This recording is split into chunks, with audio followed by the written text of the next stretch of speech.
Le masque de la mort rouge d'Edgar Allan Poe. La mort rouge avait pendant longtemps dépeuplé la contrée. Jamais peste ne fut si fatale, si horrible. Son avatar, c'était le sang, la rougeur et la hideur du sang.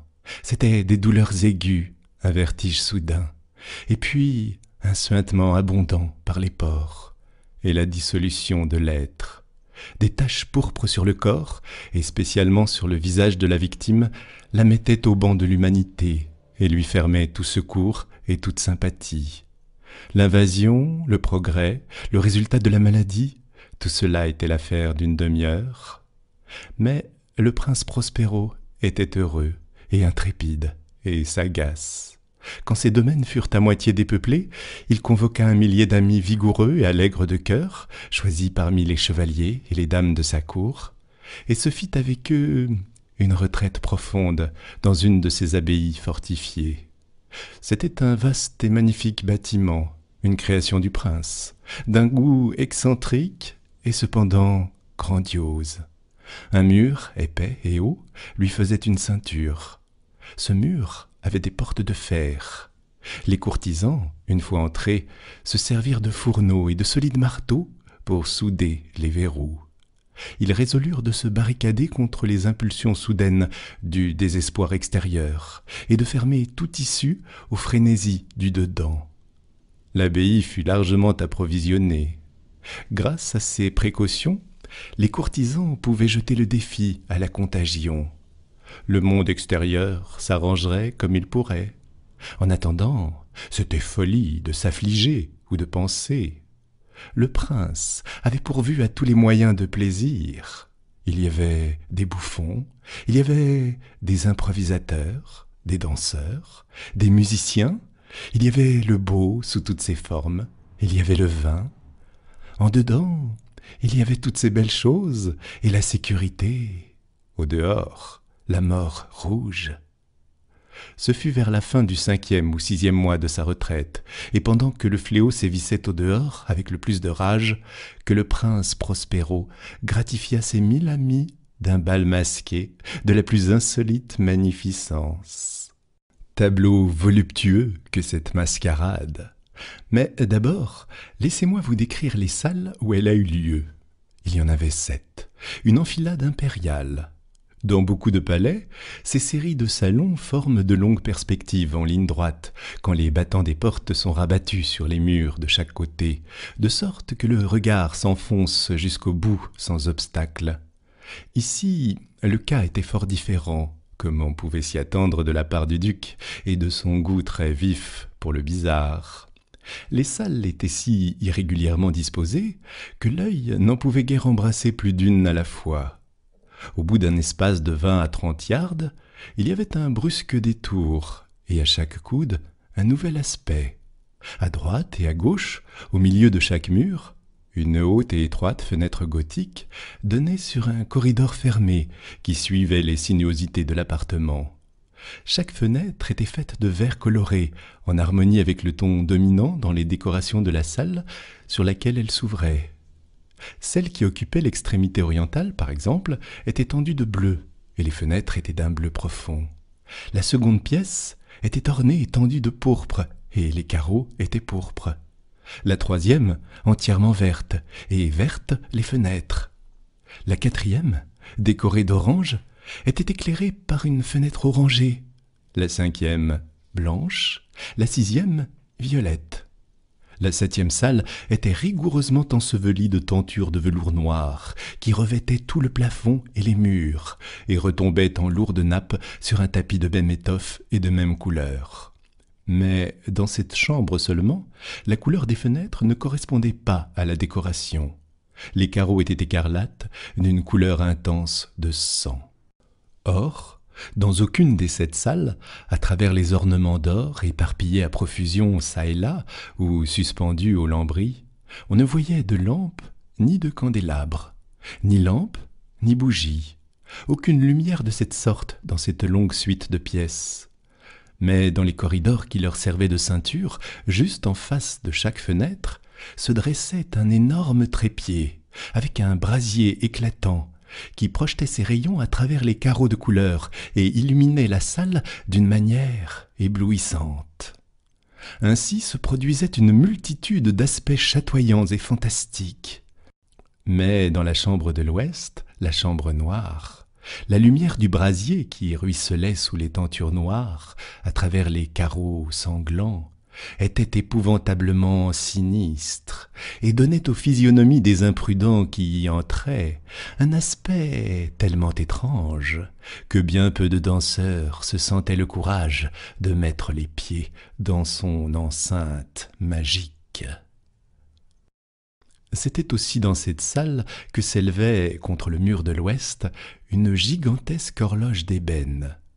Son pendule se balançait avec un tic-tac sourd, lourd, monotone, et quand l'aiguille des minutes avait fait le circuit du cadran et que l'heure allait sonner, il s'élevait des poumons d'airain de la machine un son clair, éclatant, profond et excessivement musical, mais d'une note si particulière et d'une énergie telle que, d'heure en heure, les musiciens de l'orchestre étaient contraints d'interrompre un instant leurs accords pour écouter la musique de l'heure. Les valseurs, alors, cessaient forcément leurs évolutions. Un trouble momentané courait dans toute la joyeuse compagnie, et tant que vibrait le carillon, on remarquait que les plus fous devenaient pâles, et que les plus âgés et les plus rassis passaient leurs mains sur leur front, comme dans une méditation ou une rêverie délirante. Mais, quand l'écho s'était tout à fait évanoui, une légère hilarité circulait par toute l'assemblée. Les musiciens s'entre-regardaient et souriaient, de leur nerfs et de leur folie, et se juraient tout bas les uns aux autres que la prochaine sonnerie ne produirait pas en eux la même émotion.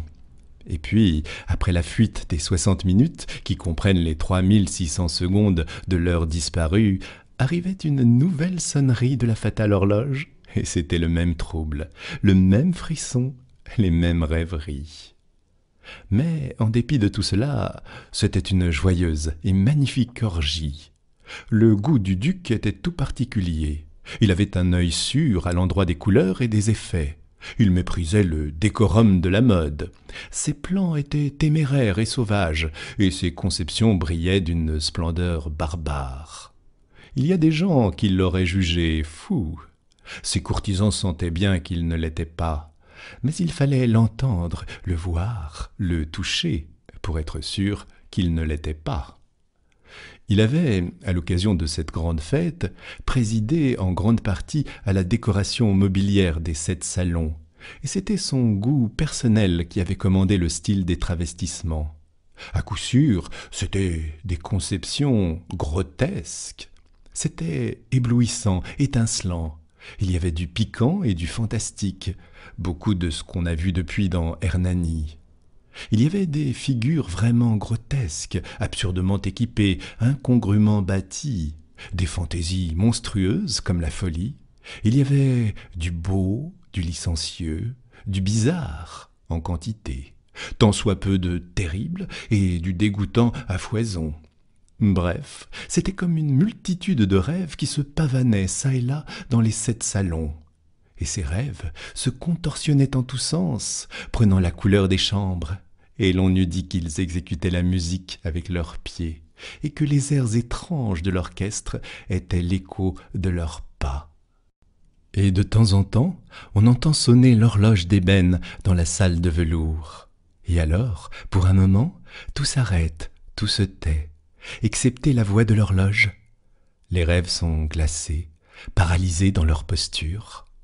Mais les échos de la sonnerie s'évanouissent, ils n'ont duré qu'un instant, et à peine ont-ils fui qu'une hilarité légère et mal contenue circule partout. Et la musique s'enfle de nouveau, et les rêves revivent, et ils se tordent çà et là plus joyeusement que jamais, reflétant la couleur des fenêtres à travers lesquelles ruisselle le rayonnement des trépieds. Mais dans la chambre qui est là-bas tout à l'ouest, aucun masque n'ose maintenant s'aventurer, car la nuit avance, et une lumière plus rouge afflue à travers les carreaux couleur de sang, et la noirceur des draperies funèbres est effrayante. Et à l'étourdi qui met le pied sur le tapis funèbre, L'horloge d'ébène envoie un carillon plus lourd, plus solennellement énergique que celui qui frappe les oreilles des masques tourbillonnant dans l'insouciance lointaine des autres salles. Quant à ces pièces-là, elles fourmillent de monde, et le cœur de la vie y battait fiévreusement, et la tête tourbillonnait toujours, lorsque s'éleva enfin le son de minuit de l'horloge. Alors, comme je l'ai dit, la musique s'arrêta, le tournoiement des valseurs fut suspendu, il se fit partout, comme naguère, une anxieuse immobilité. Mais le timbre de l'horloge avait cette fois 12 coups à sonner. Aussi, il se peut bien que plus de pensées se soient glissées dans les méditations de ceux qui pensaient parmi cette foule festoyante. Et ce fut peut-être aussi pour cela que plusieurs personnes parmi cette foule, avant que les derniers échos du dernier coup fussent noyés dans le silence, avaient eu le temps de s'apercevoir de la présence d'un masque qui, jusque-là, n'avait aucunement attiré l'attention. Et la nouvelle de cette intrusion s'étant répandue en un chuchotement à la ronde, il s'éleva de toute l'assemblée un bourdonnement, un murmure significatif d'étonnement et de désapprobation, puis, finalement, de terreur, d'horreur et de dégoût. Dans une réunion de fantômes telle que je l'ai décrite, il fallait sans doute une apparition bien extraordinaire pour causer une telle sensation. La licence carnavalesque de cette nuit était, il est vrai, à peu près illimitée, mais le personnage en question avait dépassé l'extravagance d'un Hérode et franchi les bornes, cependant complaisantes, du décorum imposé par le prince. Il y a dans les cœurs des plus insouciants des cordes qui ne se laissent pas toucher sans émotion. Même chez les plus dépravés, chez ceux pour qui la vie et la mort sont également un jeu, il y a des choses avec lesquelles on ne peut pas jouer. Toute l'assemblée parut alors sentir profondément le mauvais goût et l'inconvenance de la conduite et du costume de l'étranger. Le personnage était grand et décharné, et enveloppé d'un suaire de la tête aux pieds. Le masque qui cachait le visage représentait si bien la physionomie d'un cadavre raidi que l'analyse la plus minutieuse aurait difficilement découvert l'artifice. Et cependant, tous ces fous joyeux auraient peut-être supporté, sinon approuvé, cette laide plaisanterie. Mais le masque avait été jusqu'à adopter le type de la mort rouge. Son vêtement était barbouillé de sang, et son large front, ainsi que tous les traits de sa face, étaient aspergés de l'épouvantable écarlate. Quand les yeux du prince Prospero tombèrent sur cette figure de spectre, qui d'un mouvement lent, solennel, emphatique, comme pour mieux soutenir son rôle, se promenait çà et là à travers les danseurs, on le vit d'abord convulsé par un violent frisson de terreur ou de dégoût. Mais une seconde après, son front s'empourpra de rage. « Qui ose » demanda-t-il d'une voix enrouée au courtisan debout près de lui. « Qui ose nous insulter par cette ironie blasphématoire? Emparez-vous de lui et démasquez-le, que nous sachions qui nous aurons à pendre au créneau au lever du soleil. » C'était dans la chambre de l'Est, ou chambre bleue, que se trouvait le prince Prospero quand il prononça ces paroles. Elles retentirent fortement et clairement à travers les 7 salons, car le prince était un homme impétueux et robuste, et la musique s'était tue à un signe de sa main. C'était dans la chambre bleue que se tenait le prince, avec un groupe de pâles courtisans à ses côtés. D'abord, pendant qu'il parlait, il y eut parmi le groupe un léger mouvement en avant dans la direction de l'intrus, qui fut un instant presque à leur portée, et qui maintenant, d'un pas délibéré et majestueux, se rapprochait de plus en plus du prince. Mais, par suite d'une certaine terreur indéfinissable que l'audace insensée du masque avait inspirée à toute la société, il ne se trouva personne pour lui mettre la main dessus. Si bien que, ne trouvant aucun obstacle, il passa à 2 pas de la personne du prince. Et pendant que l'immense assemblée, comme obéissant à un seul mouvement, reculait du centre de la salle vers les murs, il continua sa route sans interruption, de ce même pas solennel et mesuré qu'il avait tout d'abord caractérisé. de la chambre bleue à la chambre pourpre, de la chambre pourpre à la chambre verte, de la verte à l'orange, de celle-ci à la blanche, et de celle-là à la violette, avant qu'on eût fait un mouvement décisif pour l'arrêter. Ce fut alors, toutefois, que le prince Prospero, exaspéré par la rage et la honte de sa lâcheté d'une minute, s'élança précipitamment à travers les 6 chambres où nul ne le suivit, car une terreur mortelle s'était emparée de tout le monde. Il brandissait un poignard nu, et s'était approché impétueusement à une distance de 3 ou 4 pieds du fantôme qui battait en retraite, quand ce dernier, arrivé à l'extrémité de la salle de velours, se retourna brusquement et fit face à celui qui le poursuivait. Un cri aigu partit, et le poignard glissa avec un éclair sur le tapis funèbre, où le prince Prospero tombait mort, une seconde après.